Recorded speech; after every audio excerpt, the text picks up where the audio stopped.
అంటే తెలంగాణ రాష్ట్ర ఏర్పాటే ఒక చారిత్రక అవసరం అని చెప్పి భావించి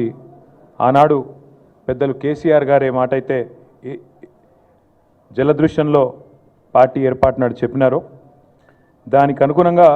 మరి ఈ 25 ఏళ్ళు పూర్తి చేసుకోవడం 24 ఏళ్ళు పూర్తి చేసుకొని 25 ఏట పార్టీ అడుగుపెట్టడం అంటే ఇది కేవలం ఒక పార్టీ ఉత్సవంగా కాదు, తెలంగాణ ప్రజల ఉత్సవంగా జరపాలి, తెలంగాణ ప్రజల పండుగలాగా ఈ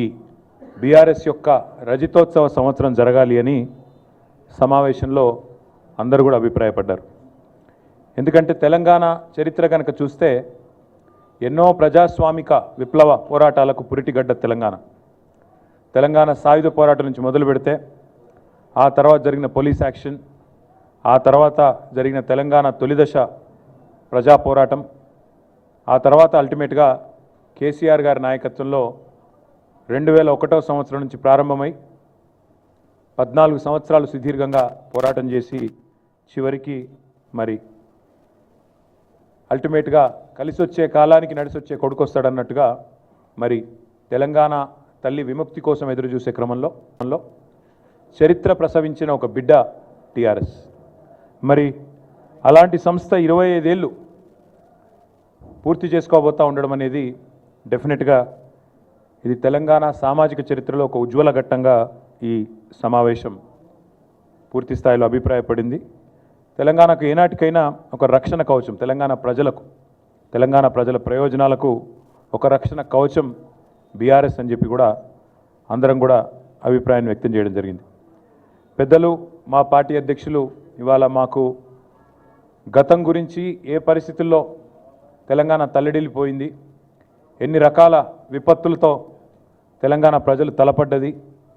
ఎన్ని రకాల విపత్తులతో తెలంగాణ ప్రజలు ఇబ్బంది పడ్డది, కాంగ్రెస్ పార్టీ మొదటి నుంచి ఎంత కర్కశంగా తెలంగాణ ప్రజలను అవమానించింది, ఎన్ని రకాలుగా హింసించింది, ఇవన్నీ కూడా సోదాహరణంగా చెప్తూ గతంలోని పోరాటాలన్నింటినీ గుర్తు చేసుకుంటూ మననం చేసుకుంటూ సాయుధ పోరాటం కానీ, ఇడ్లీ సాంబార్ గోబ్యాక్ ఉద్యమం కానీ, ఆ తర్వాత జరిగిన తెలంగాణ ఉద్యమం కానీ, ఆ తర్వాత కాంగ్రెస్ చేసిన మోసం, అదేవిధంగా ముల్కీ రూల్స్ని చట్టబద్ధమే అని చెప్పి సుప్రీంకోర్టు తీర్పునిస్తే దాన్ని కూడా బేఖాతరు చేస్తూ రాజ్యాంగ సవరణ చేయడం కానీ, ఇవన్నీ కూడా వారు గుర్తు చేసుకుంటూ అల్టిమేట్గా తెలంగాణ పోరాటంలో ఎన్ని ప్రాణాలు త్యాగమైతే,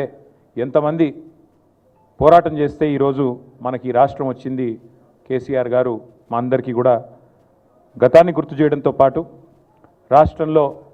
ప్రస్తుత రాజకీయ పరిణామాలను స్పృశిస్తూ పార్టీ తరఫున రాబోయే కాలంలో చేయాల్సిన కార్యక్రమాల విషయంలో కూడా చాలా వివరంగా దిశానిర్దేశం చేసినారు.